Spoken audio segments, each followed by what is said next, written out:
তোমার প্রত্যেকটা পথকে আলোকিত করার জন্য, তোমার উঁচু নিচু পথকে সমতল করার জন্য। তোমার সামনের দিকে যত দূর তাকাচ্ছ তুমি দেখছো অন্ধকার, পরমেশ্বরের আত্মা তুমি যত দূর তাকাবে তত দূর জ্যোতির্নয় করার জন্য আজ নামবে। তুমি যখনই এই ভিডিও দেখছো, যাও আর অঙ্গীকার করা স্টার্ট করো।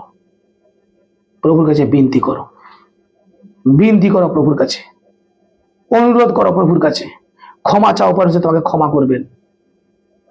প্রভুর কাছে তুমি বারবার বারবার বলো, প্রভু দয়া করো, প্রভু দয়া করো। তার চরণ ততক্ষণ ছিল না যতক্ষণ তুমি দয়া না পাচ্ছ।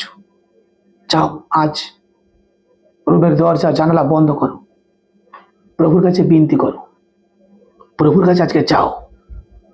দেখো তিনি অদ্ভুত রীতিতে তোমার কাছে দয়া করবেন, অদ্ভুত ভাবে তোমাকে কৃপা করবেন, স্নেহ দেবেন।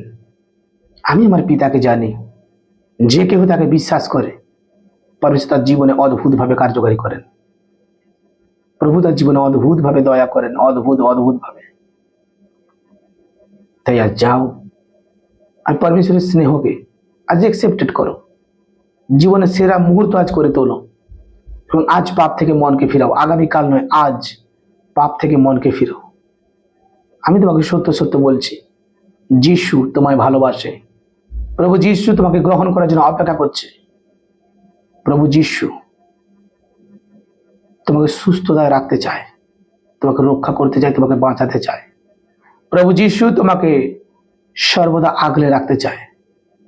প্রভু যিশুর মতন তোমাকে কেউ ভালোবাসা প্রেম দিতে পারবে না।